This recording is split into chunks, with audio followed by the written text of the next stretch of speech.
함께하며 여러분의 내일을 응원합니다. 성공을 부르는 좋은 습관, 성공예감 이대호입니다.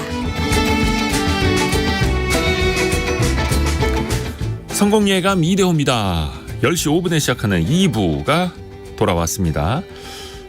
저희가 경제상식 퀴즈로 내드렸던 것 두 글자 정답은 댓글입니다. 댓글, 악성 댓글 이런 것도 또 최근도 아니죠. 계속 오래됐습니다. 인터넷이 도입된 이후부터 20여 년 이어지고 있는데 최근에는 또 스포츠 스타들을 타겟으로 한 또 SNS까지 몰려간 이런 악성 댓글들이 많아서 그런 거 좀 같이 고민해 보면 좋겠다라는 취지로 댓글 이걸 경제상식 퀴즈로 내드렸고요. 많은 분들이 또 선풀을 비롯해서 글 많이 올려주셨는데요. 일단은 7141님 내 인생에 댓글을 달지 마라고. 이거 혹시 어디 트로트 노래 제목인가? 꽤 괜찮은데 내 인생에 댓글을 달지 마. 이거 혹시 그런 제목 없으면 하나 써먹어도 좋을 것 같습니다.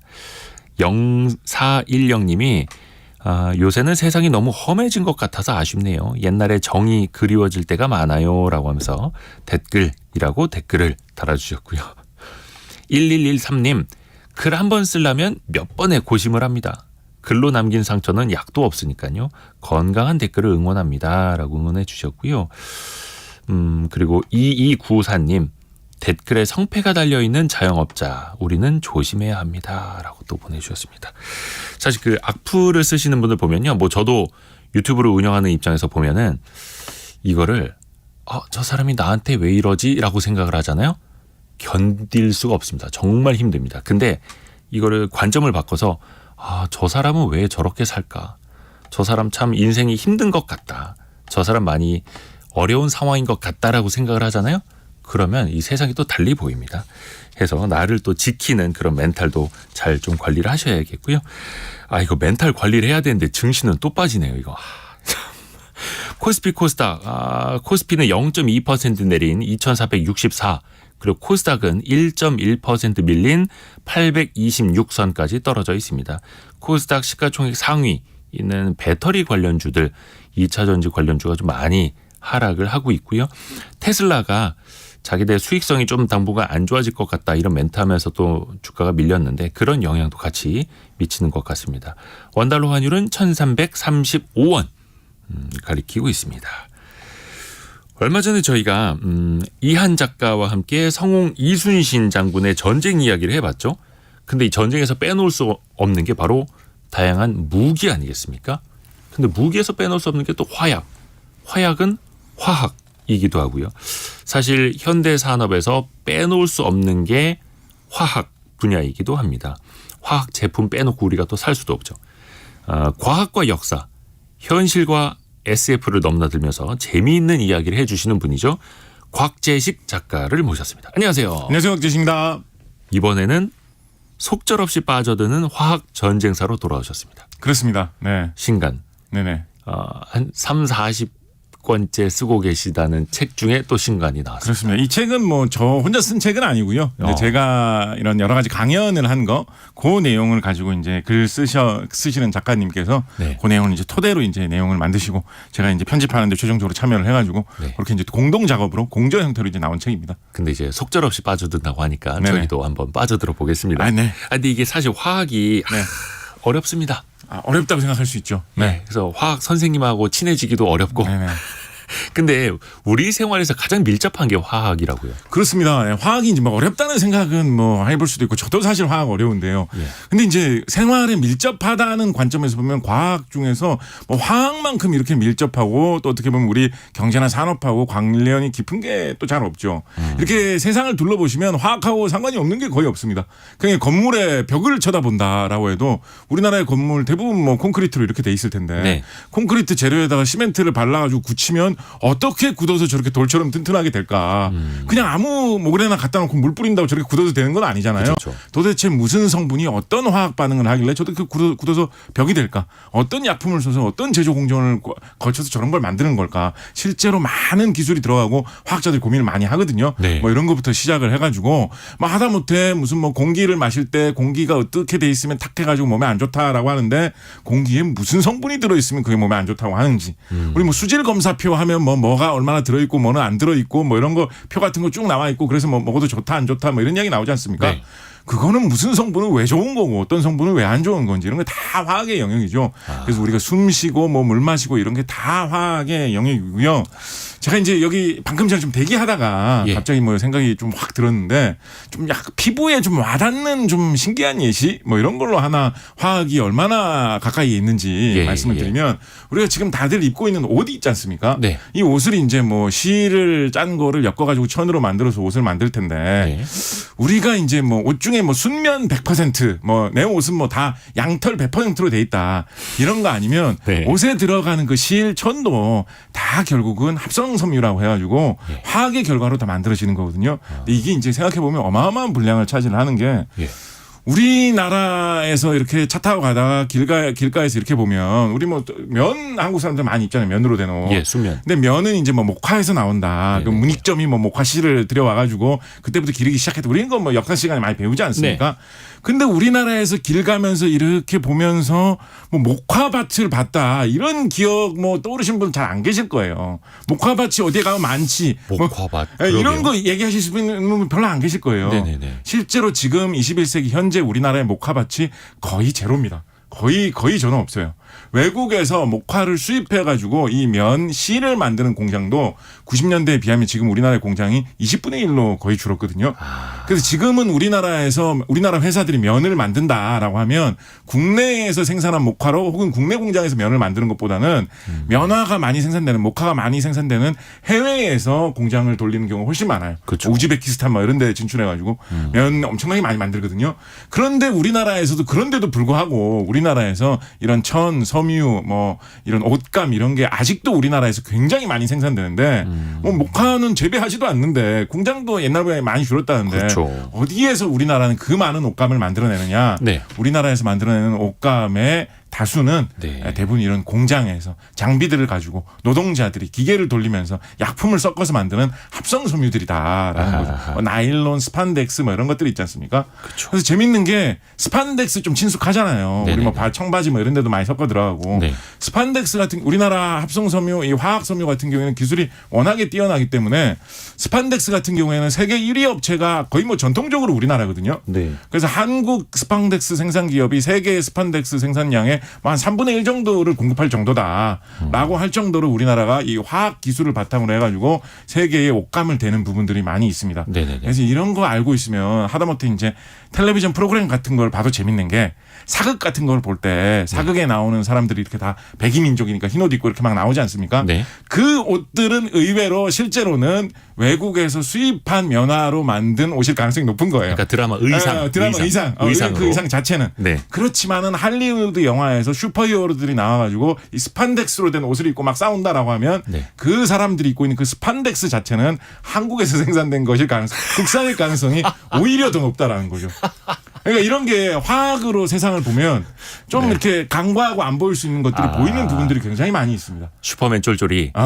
그래서 그러네요. 이제 화학이 우리 곁에 그야말로 피부에 옷처럼 와닿고 있는 게 화학이고 우리나라의 모든 산업들이 사실 어떻게 보면 화학의 바탕 위에서 돌아가고 있다. 뭐 이렇게 얘기해 볼 수 있겠죠. 그렇죠. 우리나라가 그런 합성 섬유 화학은 정말 잘하고 그런데 순면 이런 거는 수익성 안 나오니까 상대적으로 개발도상국 쪽에서 많이 하고 있고. 네네. 저도 그래서 한번 생각을 해봤습니다. 저 지금 니트를 입고 있는데 네. 여기 이제 딱지라고 하는 거 보니까 100% 아크릴이네요. 네. 완전 국산을 입고 계실 수도 있겠군요.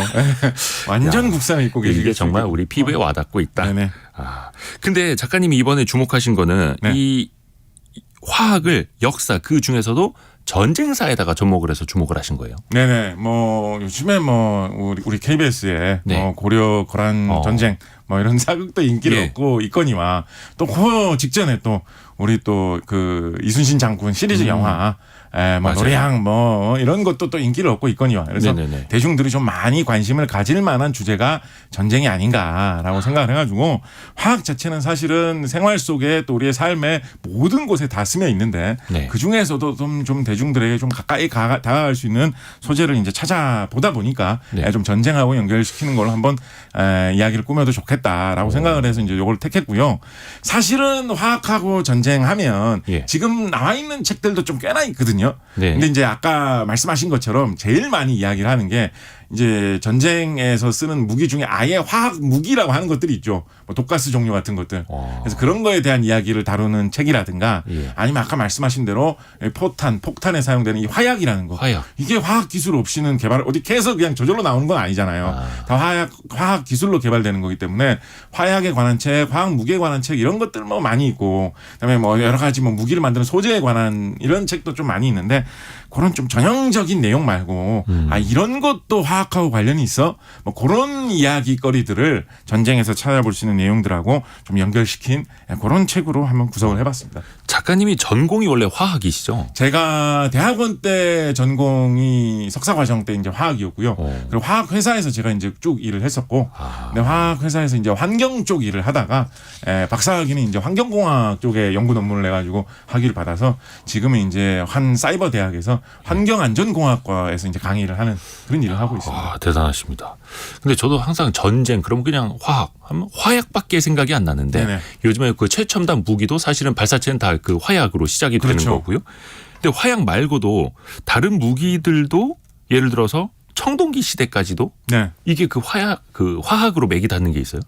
뭐 청동기라는 뭐 말 자체부터가 일단 화학으로 분석을 해볼 수가 있는 거죠. 일단 뭐 우리가 철이 세상에 굉장히 이제 흔하게 있는 재료잖아요. 네. 철이 뭐 널려 있다. 국내에도 최근까지도 철 캐는 광산이 있었을 정도로 철은 상당히 흔한 재료이기 때문에 네. 우리가 철을 어떤 재료로 사용을 한다, 도구로 쓴다.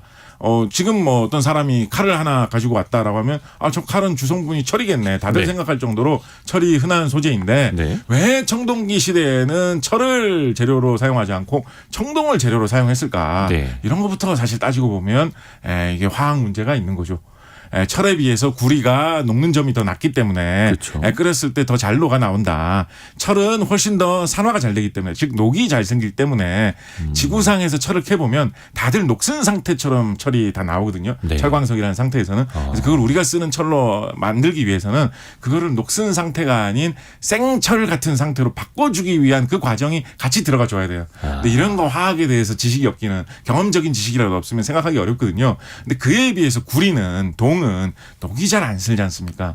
그래서 캐내면 그대로 쓸 수 있는 상태로 바꾸기가 좀 더 간단하게 생각해 볼 수가 있는 거죠.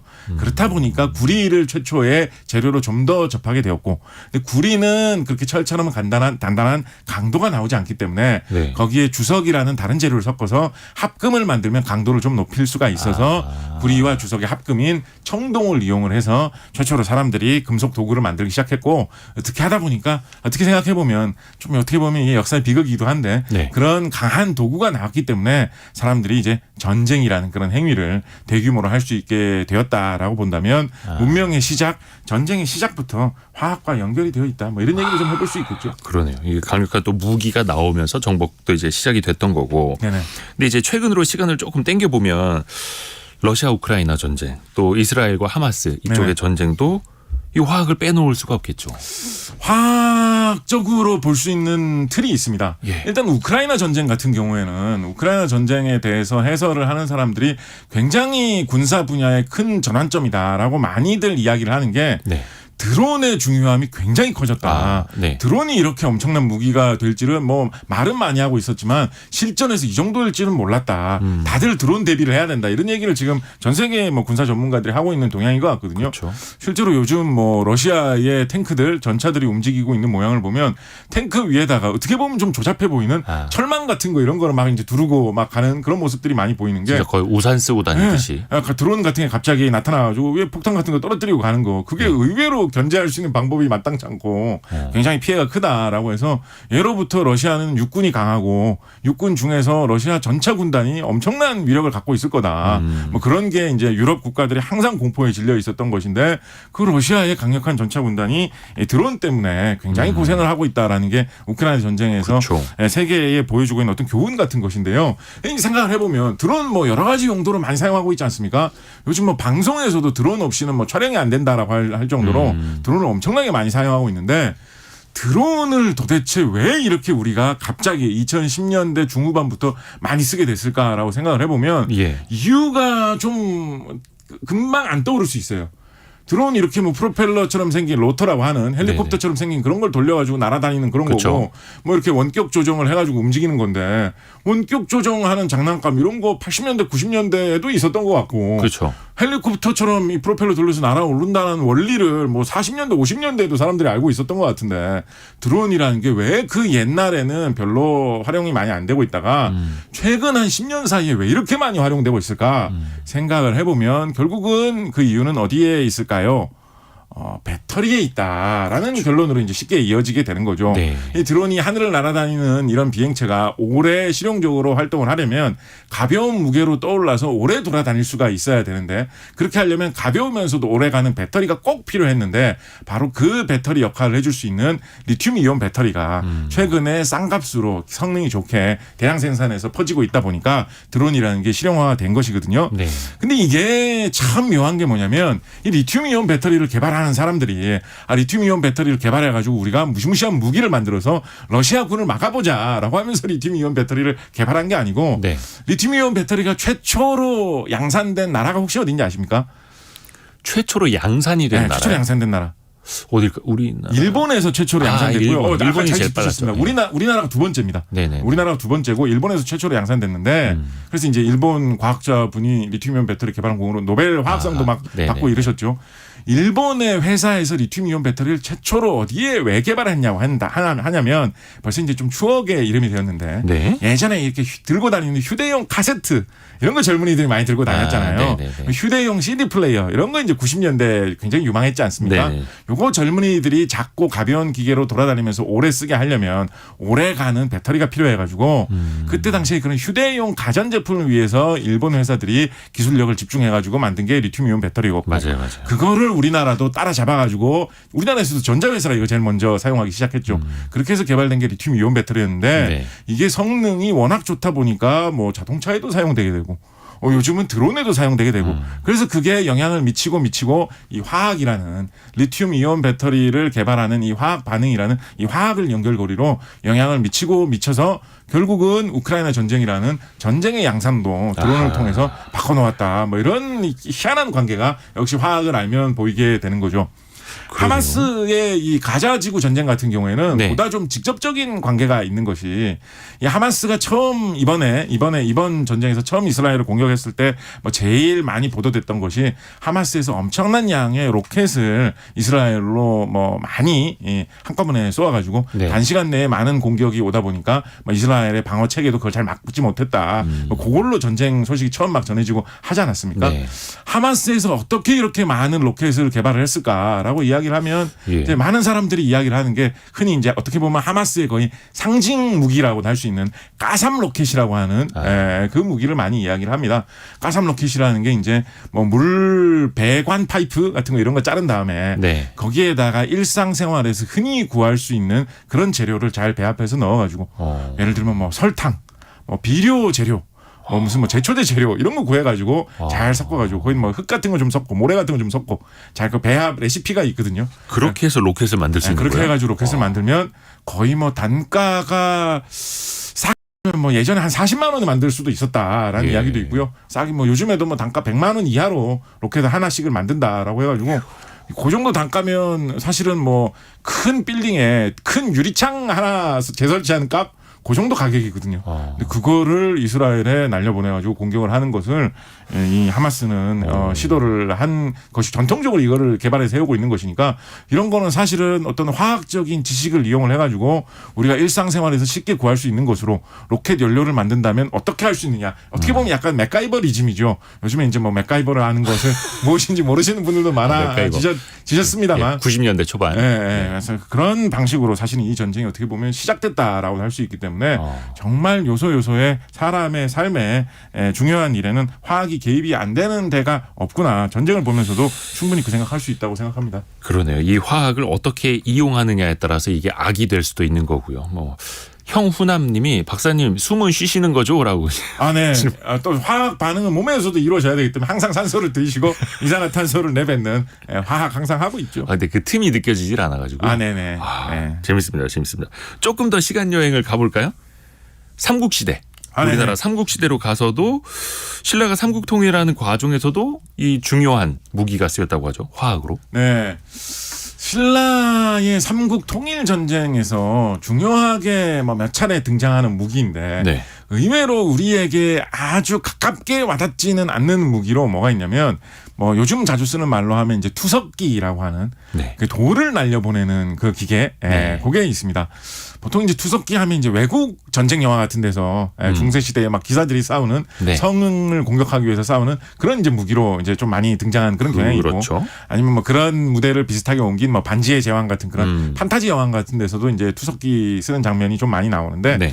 한국 사극에서는 이제 상대적으로 투석기 장면 같은 게 좀 그렇게 자주 많이는 안 등장한 그런 경향이 있죠.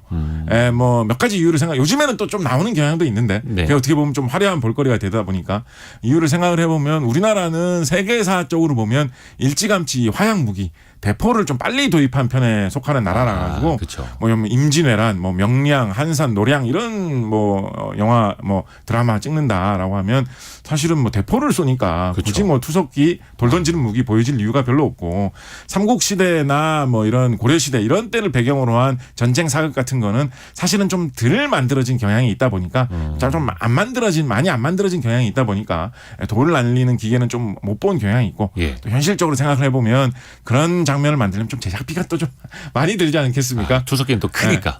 그렇다 보니까 이제 한국 사극에서는 약간 좀 우리나라에서 투석기는 좀 이국적인 거 아닌가라고 생각을 해볼 수가 있는데 네. 의외로 한국사 역사 기록을 보면 한국에서도 우리나라 옛 역사에서도 이런 돌 던지는 거대한 장비 사용했다는 기록이 심심찮게 많이 보입니다. 예. 뭐 신라 같은 경우에는 아예 사설당이라고 하는 좀 특수부대 같은 그런 군대 조직을 운영했다는 기록이 역사 기록에 명확하게 나와 있거든요. 네. 사설당이라는 게 보면 대부분 보면 이 이게 무슨 설치한다, 건설한다 이런 거 할 때 설자인데 네. 뭔가를 설치하는 건설하는 네 가지 부대다라고 해서 사설당인데 그 네 가지 부대 중에 보면 뭐 구름 사다리 만드는 부대 뭐 이런 게 있습니다. 그러니까 저게 성벽이 있으면 그걸 다 올라가야 되니까 사다리를 놓고 올라가야 되는데 그냥 사다리 놓고 올라간다고 하면 너무 위험하지 않습니까? 네네. 그래서 사다리를 잘 움직일 수 있게 밑에 뭐 이런 바퀴도 달고 그다음에 사다리 위에 약간 그 거북이 등딱지처럼 이렇게 사람이 뭐 막을 수 있는 방패 같은 것도 좀 붙이고 해가지고 그 안으로 기어 올라가가지고 뭐 만드는 장치 뭐 이런 거를 이용을 해 만들어서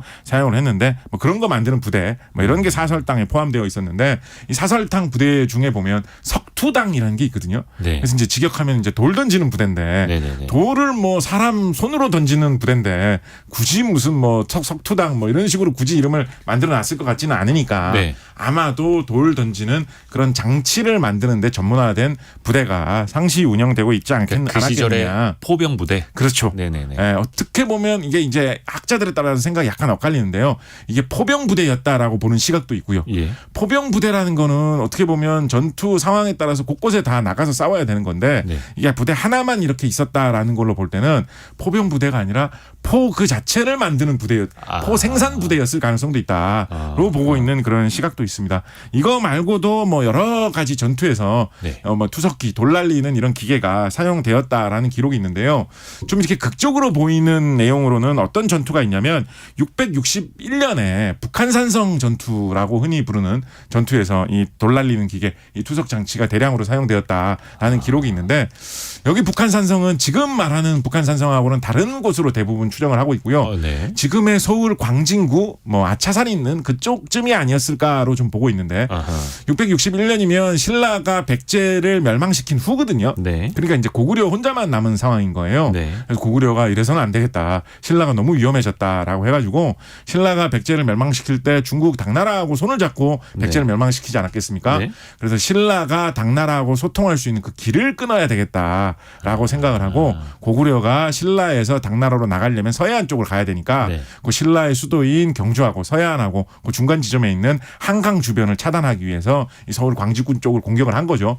근데 이때 고구려에서 부대를 이끌고 내려온 장군의 이름이 뇌음신이라고 기록이 되어 있는데요. 네. 이 뇌음신 장군이 사용했던 주무기가 뭐라고 돼 있냐면 포차를 대량으로 사용을 했다라고 되어 있습니다. 아하. 이 포차의 포가 이제 아까 말씀하셨던 대로 투석기. 돌 날리는 기계라는 뜻이고요. 차는 이제 수레라는 뜻이니까 이게 포차를 그냥 고정식으로 사용했던 게 아니라 어떤 수레 같은 데다가 얹어놓고 네. 이동하면서 돌을 날릴 수 있는 그런 장비를 만들어서 사용을 했던 것 같아요. 요즘으로 따지자면 약간 탱크나 자주포 같은 그런 무기를 사용했던 것이겠죠. 그래서 좀 재밌는 게 네. 이건 뭐 우스갯소리입니다만 요즘은 뭐 우리가 포차에 가자라고 하면 한잔 하러 가자 이런 뜻이지 그쵸, 않습니까? 그쵸. 포장마차. 근데 이제 고구려에서는 네. 당시에 포차에 가자라고 하면 이제 군에 입대해가지고 포병 부대에서 자주포를 좀 운전을 해야 되겠다 이런 뜻으로 이제 사용이 되었었겠죠. 엄청난 차이가 있습니다. 근데 그 포차 그러니까 투석기는 사실 생각해 보면 이렇게 지렛대 원리일 수 있겠고요. 네네. 그럼 이거는 기계 장치 아닌가 싶은데 여기에 화학이 어떻게 들어간다? 이게 이제 재밌는 게 이런 게 이제 화학이 어디에나 있다는 건데요. 예. 말씀하신 대로 이제 포차라는 게 이제 지렛대 원리로 돌을 날리는 장치이기 때문에 네. 핵심 부품을 따지자면 일단 그 돌을 날려보낼 수 있는 뼈대가 되는 이제 나무로 예전에 많이 만들었을 테니까 네네네. 나무였을 것이고 그 다음으로 중요한 재료가 뭐였느냐라고 하면 그 나무를 조작하기 위해서 당기고 또 미는 그런 역할을 할 때 사용하는 이 밧줄들이죠. 밧줄이요. 예, 우리나라나 중국의 이 포차 투석기 장치들은 대부분 어떤 구조로 되어 있냐면 네. 시소 모양으로 되어 있는데 예. 시소 한쪽 끝에는 이제 돌을 올려놓고 한쪽 끝에는 시소처럼 사람이 앉는 게 아니라 거기에 밧줄을 수십 개, 뭐 많으면 뭐 한 30-40개 연결을 해가지고 네. 거기에 이제 수많은 병사들이 그거를 손잡고 하나 둘 셋 하면 동시에 그거를 잡아당기면 그 반대편이 훅 올라갈 거 아닙니까? 네네네. 그러면서 이제 돌이 날아가는 그런 구조를 많이 사용했거든요. 네. 그래서 밧줄을 얼마나 안정감 있고 튼튼하고 그러면서도 어느 정도의 탄성이 있어가지고 돌을 잘 날릴 수 있는 그런 밧줄을 잘 만들어서 사용하느냐가 사실은 어떻게 보면 투석기의 안전성과 투석기의 어떤 성능을 좌지우지하는 한 가지 요소가 되었을 것이다 생각을 해볼 수가 있겠죠. 아니 근데 우리가 알고 있는 밧줄은 탄력이 없잖아요.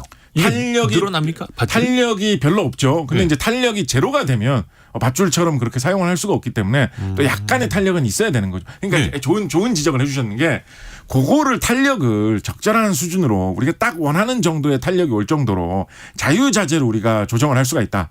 예를 들어서 투석기에 최적이 될 정도로 탄력이 너무 있지도 않고 너무 없지도 않은 정도를 만들 수가 있다라고 한다면 네. 정말 최강의 투석기를 만들 수가 있었을 텐데 그렇죠. 이 시대에는 그런 기술력이 없었을 거란 말이에요. 예. 그래서 투석기의 어떤 위력이 한계가 있었을 수밖에 없을 것이고 그때 당시의 기술력을 생각을 해본다면 투석기의 밧줄 재료가 될 수 있었던 어떤 그런 한계가 될 수 어떤 그런 전형적인 재료로 생각을 해볼 수 있는 그런 게 그때 당시 기술의 한계상 생각해 볼 수 있는 게 줄 만들 수 있는 재료라고 하면 사실 제일 좋은 거는 비단끈 같은 게 이제 네. 아주 튼튼하고 좋은 재료인데 비단끈을 밧줄처럼 꼬아가지고 투석기 만드는 데 쓸 수는 없지 그럼 않습니까? 비용이 예. 예, 그럼 이건 뭐 왕이 쓰는 무기로 한 대 정도 뭐 특별하게 제작할 수는 있겠지만 이렇게 뭐 대규모로 사용하기는 어렵지 않겠습니까? 그쵸. 예, 그런 거는 어려웠을 것이고 아마도 이 마로 된 삼배를 만드는 삼으로 된 마로 된 막끈이라든가 아니면 지푸라기를 엮어서 만드는 새끼줄 뭐 이런 거 새끼끈 이런 거를 이용을 해가지고 끈을 만들 수밖에 없었을 텐데 이런 끈들은 사실은 생각을 해보면 식물의 몸체로 만드는 거잖아요. 네. 새끼줄이라는 거는 결국은 벼 집단에서 나온 것이고 그쵸, 지푸라기. 마라는 것도 이 마라는 식물, 삼이라는 식물이 자란 그 식물 풀줄기에서 뽑아낸 재료이기 때문에 다 식물 몸체에서 나온 거거든요. 네. 그래서 그거의 주 재료는 사실은 셀룰로스, 섬유소라고 하는 성분이죠. 그래서 결국은 섬유소들을 잘 뽑아내가지고 그게 튼튼한 강도의 어떤 그 요체가 되게 하는 그거를 잘 활용을 해가지고 줄을 만들었다는 것인데 이게 재밌는 게 뭐냐면 고구려군이 그렇게 맹렬하게 잘 싸웠는데 장비도 이렇게 엄청난 거를 이용을 해가지고 고구려군이 돌을 던지면 그게 성벽 안으로 다 날아와가지고 맞는 족족 부서져가지고 신라 사람들이 크게 당황했다는 기록도 있습니다. 이렇게 위협적이었는데 네. 고구려 군사가 여름철에 전투를 걸었는데 한 음력 6월경 여름철이 한창 깊어졌을 무렵이 되자 비도 많이 오고 하다 보니까 갑자기 뭐 후퇴했다. 뭐 이런 식으로 이제 기록이 연결이 되어 있거든요. 그러니까 좀 습해지니까 투석기의 성능이 떨어진 거예요? 습해지고 약간 날씨가 더워지고 하니까 후퇴했다라는 식으로 되어 있는데 예. 근데 뭐 병사들이 좀 습하고 뭐 덥다라고 해가지고 군 부대에서 훈련 안 하는 거 아니잖아요. 그렇죠. 그렇다고 후퇴까지 이거 나라의 운명을 걸고 싸우는데 후퇴까지 할 일이냐 좀 이상한 노릇이지 않습니까? 삼국 유사 같은데 기록을 보면 완전히 이제 전설적으로 어떤 식의 내용이 있냐면 네. 김유신 장군이 예. 하늘의 별을 향해서 기도를 하니까 예. 하늘에서 별이 떨어져 가지고 그게 고구려군을 강타해서 고구려군이 물러갔다라는 식의 그런 기록도 있는데 이게 사실이었을 것 같지는 않잖아요. 신화? 실화 정말 뭐 실화였을까? 김유신 장군이 아무리 뛰어난 장군이지만 뭐 네. 별한테 별 불러가지고 고구려군 공격해 이 정도 할 수 있을까? 그럴 것 같지는 않잖아요. 그럼 뭐 세계를 정복했겠죠. 네. 네. 그래서 뭐 이제부터는 뭐 상상의 영역입니다만 네. 추측을 해보기로 어떤 추측이 가능하느냐. 당시에 고구려군이 주력으로 사용하고 있었던 무기가 바로 이 투석기고 네. 투석기의 핵심 소재는 이 밧줄인데 밧줄의 핵심 성분은 식물의 몸체에서 나온 섬유소거든요. 네. 섬유소는 이 더운 여름철에 말씀하신 대로 습기까지 많아지면 어떤 문제가 있느냐. 네. 섬유소라는 거는 결국은 다른 생물들이 곤충들이나 곰팡이들이나 세균들이 먹을 수 있는 성분이잖아요. 그러니까 여름철에 이게 습해지다 보니까 이 밧줄을 지프로 된 이런 성분을 삼으로 된 이런 성분을 벌레들이 곤충들이 곰팡이들이 세균들이 하나 둘 먹기 시작해서 썩어지고 사가지다 보니까 고구려군들이 우리의 주무기로 사용하던 이 포석기에서 사용할 수 없는 고장나는 현상이 너무 많이 일어나고 있다. 이거 버티기 힘들어진다. 이런 현상이 일어났던 것이 아닐까. 그런데 마침 그때 하늘에서 뭐 유성도 좀 떨어지고 하면 김유신의 신통력 때문에 물러갔다. 이런 전설이 생긴 게 아닌가 생각을 해볼 수가 있겠죠. 근데 이게 이제 좀 재밌는 게 요즘은 등산하시는 분들이나 낚시하시는 분들은 잘 아시겠습니다만 네. 요즘은 이런 튼튼한 줄을 만든다고 하면 새끼 줄로 절대 안 만들죠. 그렇죠. 요즘은 뭐 당연히 뭐 기본 나일론 끈 이상으로 만들지 않겠습니까? 네. 나일론 끈 뭐 하다못해 뭐 비닐 끈으로라도 만들 텐데 네. 나일론으로 만약에 밧줄을 만들었다라고 한다면 나일론이라는 거는 석유에서 추출한 성분을 화학적으로 변형시켜서 만든 합성 섬유이기 때문에 네. 지구상에 원래부터 있었던 성분이 아니거든요. 그래서 나일론 끈 같은 것을 먹을 수 있는 곤충이나 곰팡이 같은 거는 지구상에 사실 거의 없다고 봐야 됩니다. 그래서 만약에 이때 나일론 끈만 있었다면 고구려군이 아무리 여름이 돼도 밧줄이 상하지가 않아가지고 계속 싸울 수가 있어서 신라가 그때 패배를 하고 삼국 통일도 실패할 가능성 상상해 볼 수 있지 않겠느냐. 뭐 이런 이야기 해볼 수가 있겠죠. 그래서 당시에는 이런 그러니까 화학의 원리는 있었지만 화학 제품은 없었으니까요. 그렇습니다. 근데 지금 따져보면 이제 비슷한 원리로 활용하는 화학 제품도 있다고요. 새끼줄의 원리에서 나왔다고 해야 돼요. 뭐 무기 중에서 소개를 해보자면 예. 요즘 뭐 꼭 무기 아니라도 네네. 무슨 뭐 골프나 테니스 치시는 분들이나 아니면 뭐 자전거 타시는 분들도 무슨 소재가 카본으로 되어 있다. 뭐 카본 소재를 사용해서 가볍고 튼튼한 뭐 자전거입니다. 테니스 채입니다. 뭐 이런 거 광고 같은 거 많이 보신 분들이 있으실 거예요. 엄청 비싸죠. 예, 그래서 뭐 카본 소재 뭐 어떤 거 이런 건데 카본은 사실은 원래는 탄소라는 뜻이거든요. 탄소. 탄소라면 이제 수덩이지 않습니까? 예. 그래서 뭐 수덩이, 뭐 흑연 가루 뭐 이런 게 탄소인데 아니 그걸로 어떻게 무슨 자전거 뼈대나 뭐 테니스 라켓을 만드는데 그게 어떻게 더 단단하지, 더 가볍지? 그거 다 부스러지지 않을까 수치라면 그렇게 생각할 수가 있는데. 예. 이거를 가지고 어떻게 해서 그런 다양한 소재를 만드냐면 탄소로 탄소 섬유라고 하는 네. 길다란 실 모양으로 이 탄소를 뽑아냅니다. 네. 말하자면 우리가 이제 그 연필심으로 사용하는 흑연을 가느다란 실로 뽑아낸 거라고 보시면 돼요. 네. 그리고 그거를 한 가닥만 쓰는 게 아니라 여러 가닥을 꼬우고 엮어가지고 새끼줄이나 밧줄 같은 거로 만든 거죠. 네. 그 다음에 이제 그거를 요리조리 엮어가지고 모양을 만들어서 굳혀가지고 붙여서 만들면 요 탄소 소재로 된 여러 가지 이제 물체를 만들 수가 있게 되는데 네. 이렇게 만들면 굉장히 질기고 튼튼하면서도 가벼워가지고 철보다 더 단단하면서 무게는 철보다 훨씬 가볍다라고 해서 이제 무게가 중요한 여러 가지 재료에 이제 사용이 되는 거거든요. 그래서 우리가 이제 뭐 가까운 데서는 아까 말씀하신 대로 뭐 말씀드렸던 여러 가지 뭐 스포츠용품 같은 거 이런 거 만들 때 사용이 되고 뭐 멀게는 뭐 비행기 가벼우면 가벼울수록 좋지 않습니까? 그쵸. 비행기의 주요 부품 이런 거 만드는 데도 사용이 되고 뭐 최근에는 여러 가지 뭐 무기들 뭐 전투기 부품 이런 거 만드는 데도 이 카본 소재, 탄소 소재, 탄소를 이용해서 만든 소재가 많이 사용이 되고 있는데 이게 그냥 탄소 덩어리로 만드는 게 아니라 탄소로 실을 뽑은 다음에 실로 줄을 만들어 가지고 네. 그거를 어떻게 보면 천처럼 엮어 가지고 만드는 것이 우리가 카본 소재 하는 것이다. 그렇죠. 라고 보시면 되겠습니다. 그거 되게 신기하더라고요. 그 실로 엮어서 일단은 어떤 천 소재 같은 거 만드는데 그것도 열을 가하면 또 엄청나게 단단해지고 그렇습니다. 엄청 가볍고 튼튼하고. 그러니까 이게 약간 재밌는 게 엄청나게 튼튼하고 강한 무시무시한 무기라고 하는데 네. 그걸 만드는 기본 원리는 사실은 할머니들 뜨개질을 하는 그런 원리처럼 이 실을 묶어가지고 만드는 거거든요. 그래서 이 화학의 눈으로 보면 서로 아무 관계가 없을 것 같은 기술들끼리 서로 통해가지고 이렇게 연결되어 있는 그런 모습들이 많이 보이는 것 같습니다. 그러네요. 자, 이제 고려 시대 넘어서 조선 시대까지 한번 맥을 이어가 볼까요?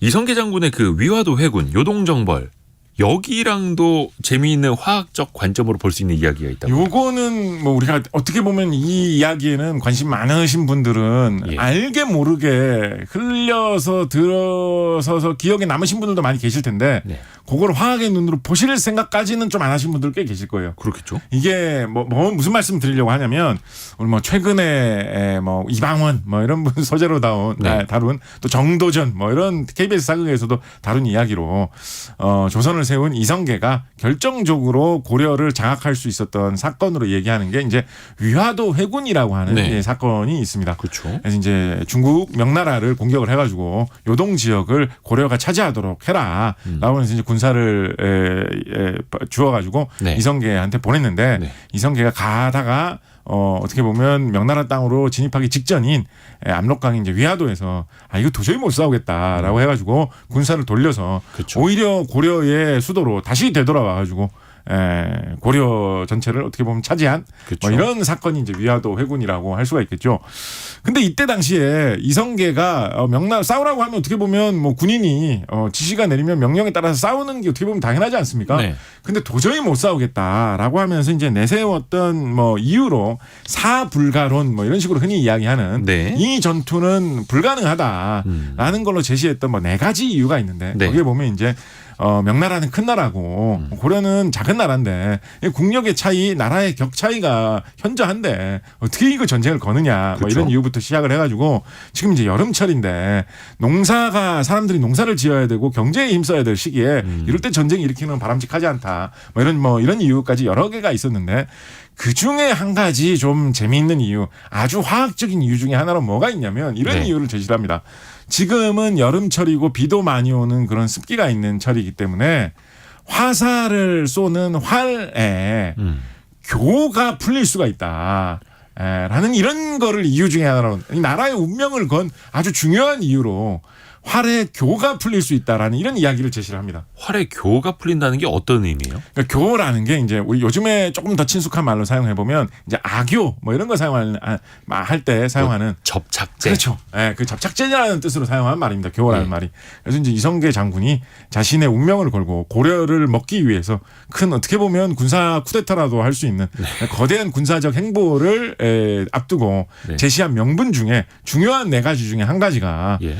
활에 발라놓은 본드가 예. 약해진다. 본드가 풀린다. 예. 접착제가 약해진다라는 거를 이 한국사의 굉장히 중요한 전환점의 이유 중에 하나로 제시를 한 건데. 근데 어찌됐든 간에 그 활을 들고 다시 조선으로 와서. 그렇죠. 그러니까 이게 저는 사실은 이건 뭐 제 개인적인 의견입니다만 네. 저는 사실은 좀 핑계는 핑계일 뿐이라고 생각을 하는 게 그 활로 돌아와가지고 자기 자신을 위해서 최용 장군하고 싸울 때는 네네네. 잘 싸웠거든요. 네. 우리나라 고려사 저료 이런 역사 기록 중에 보다 보면 어떤 내용도 있냐면 이성계 장군이 활 돌아오다가 병사들이 아무래도 좀 동요하지 않았겠습니까? 네.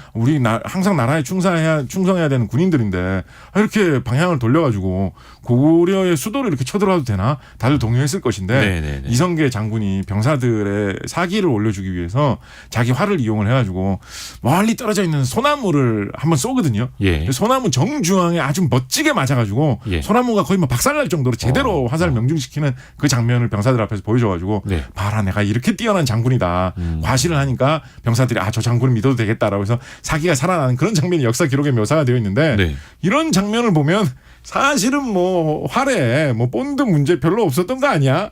그냥 핑계일 뿐 아니야? 뭐 네. 이런 상상도 사실 저는 해보게 되기는 하는데 정확한 거 하나는 뭐냐면 어쨌거나 중요한 핑계로 사람들의 공감을 얻을 수 있을 거라고 생각했던 이유 중에 하나로 명분 중에 하나로 네. 활의 본드 접착제가 굉장히 중요한데 그게 약해질 수 있다라는 굉장히 화학적인 이유를 이 위화도 회군의 명분 중에 하나로 제시를 했다라는 거죠. 이 역시 장마철이었기 때문에. 네네. 근데 이게 근대로 좀 올라와서 보면은 이런 접착제가 지금 한국의 첨단 산업을 만든 그 배경이 됐다고요. 아까 이야기했던 탄소 섬유하고 같이 좀 연결을 해가지고 말씀을 드려보면 네. 뭐 탄소 섬유 그럼 뭐 군용 탄소 섬유뿐만 아니라 섬유를 이용을 해서 딱딱한 그런 재료를 만드는 것들이 우리 주변에 의외로 꽤나 많이 있습니다. 예를 들어서 뭐 우리 뭐 하다못해 놀이터에서 보는 뭐 미끄럼틀이나 네네. 뭐 이런 거 보면 미끄럼틀 가만히 보면 좀 신기하지 않습니까? 어떨 때 보면 그러니까 이거를 신기하다고 생각해 보신 분이 있는지 모르겠는데 미끄럼틀 보면 뭐 나무로 돼 있지는 않잖아요. 우리 동네 대부분 아파트 단지에 있는 미끄럼틀 그렇죠. 같은 거의 그런 다 것들이 플라스틱 소재죠. 플라스틱 같은 걸로 되어 있는데 네. 그렇다고 우리가 일상생활에서 흔히 접하는 그런 아주 가볍고 뭐 그런 뭐 흔한 그런 플라스틱은 또 아닌 것 같단 말이에요. 어느 정도 강도가 있어야 뭔가 되니까. 좀 강도가 있고 좀 튼튼한 것 같은 좀 그런 좀 묘한 네네. 재질이거든요. 네. 그리고 우리 무슨 뭐 간판 같은 데 붙어 있는 무슨 뭐 대게집 같은 데 간판 옆에 붙어 있는 커다란 대게 모양의 조형물 이런 거 있지 않습니까? 네. 그런 거 도대체 뭘로 만들까 생각을 해보면 그것도 너무 무거운 걸로 만들어서 그런 높은 데 붙일 수 없잖아요. 네. 그러니까 뭔가 플라스틱 같은 걸로 만들 것 같은데 가볍고 튼튼한. 그것도 보통 플라스틱으로 하면 그렇게 튼튼하게 만들어서 그런 다양한 모양으로 만들어서 올릴 수가 없거든요. 네. 그래서 그런 것도 보통 뭘로 많이 만드냐면 글라스 파이버라고 해가지고 유리를 마찬가지로 아까 탄소 섬유 얘기했을 때 말씀처럼 유리를 실처럼 뽑은 다음에 그 실을 엮어가지고 튼튼하게 만든 재료를 이용을 해가지고 그런 걸 만드는데 유리만 실처럼 엮어서 미끄럼틀 모양이나 대게 모양으로 잘 안 만들어지지 않겠습니까? 네네네. 그래서 그거를 플라스틱 종류의 그런 재료하고 섞어가지고 그 유리를 굳혀주는 접착제 역할을 하는 그런 플라스틱 역할하고 같이 굳혀서 그런 여러 가지 것들을 만듭니다. 탄소 섬유를 이용해서 카본 재료를 이용한 여러 가지 물질을 만들 때도 탄소만 엮어서 만들어서 그냥 단순히 뜨개질 원리로만 만들면 이게 진짜 뜨개질한 무슨 조끼처럼 목도리처럼 너무 헐렁헐렁하고 이럴 수 있잖아요. 그래서 그거를 단단하게 굳혀주는 그런 플라스틱 접착제 역할을 하는 것까지 같이 이렇게 섞어서 줘서 만들어줘야 되거든요. 그래서 그걸 뭐 매트릭스 역할을 한다라고 하고 여러 가지 이야기를 하는데 이런 접착제 역할을 하는 이 화학 성분을 이용한 플라스틱 물질을 같이 사용을 하고 있기 때문에 뭐 여러 가지 카본 재료를 이용한 이런 물질도 만들어질 수가 있고 조금 더 넓게 보면 이런 유리 섬유, 글라스 파이버를 이용한 뭐 방탄복, 하다못해 뭐 오토바이 헬멧을 흔히 속어로 하이바라고 하지 않습니까? 하이바. 그렇죠. 예. 이거를 왜 하이바라고 하지? 이상하지 않습니까? 그럼 뭐 하이바 어떤 분들은 뭐 이게 높은 데다 쓰는 거기 때문에 하이바인가 뭐 이런 식으로 해석하시는 분들도 제가 본 적이 있는데 네. 그 하이바라고 하는 이유는 그게 유리 섬유를 그렇죠. 이용한 재료가 많이 들어가기 때문에 섬유, 파이버. 글라스 파이버의 파이바에서 말이 번영돼 가지고 야. 하이바라고 한다. 그래서 이런 접착제의 원리 수많은 현대 제품에도 많이 사용이 되고 있다라고 풀이해 볼 수 있겠습니다. 와, 짧은 시간 안에 청동기 시대부터 삼국시대, 뭐 고려, 조선 그리고 현대까지 또 왔습니다. 야, 오늘 재미나게 전쟁사 속에서 또 화학 이야기를 같이 또 들어봤는데요. 시간이 벌써 다 갔습니다. 벌써 나왔군요. 예. 9651님이 교수님 출연료 2배로 드려야 될 때 어쩜 그렇게 막힘없이 술술술 재밌는 정보가 나오시나요? 정말로 두 배로 주시면 좋겠다. 감사합니다. 곽재식 작가였습니다. 고맙습니다. 감사합니다. 라디오 정보센터 다녀옵니다. 지난해 한국 경제가 1.4% 성장했습니다. 한국은행과 정부의 전망치를 달성했지만 코로나19 위기 이후 3년 만에 가장 낮은 수준으로 떨어졌습니다. 정부는 오늘 윤석열 대통령 주재로 열린 국민과 함께하는 민생토론회에서 지상에 있던 철길과 도로를 지하에 새로 건설하는 철도 도로 지하화 사업 추진 방안을 발표했습니다. 국내 은행 대출 연체율이 2개월 연속 상승해 4년 만에 가장 높은 수준을 기록했습니다. 금융감독원에 따르면 작년 11월 말 기준 국내 은행의 원화 대출 연체율은 0.46%로 전월 말에 비해 0.03%포인트 올랐습니다. 새마을금고 중앙회가 최소 1조 원 이상의 자금을 고위험 대체 투자와 PF 대출 등에 투입했다는 의혹에 대해 행정안전부가 수사당국에 수사를 의뢰했습니다. 지금까지 라디오 정보센터 조진주였습니다.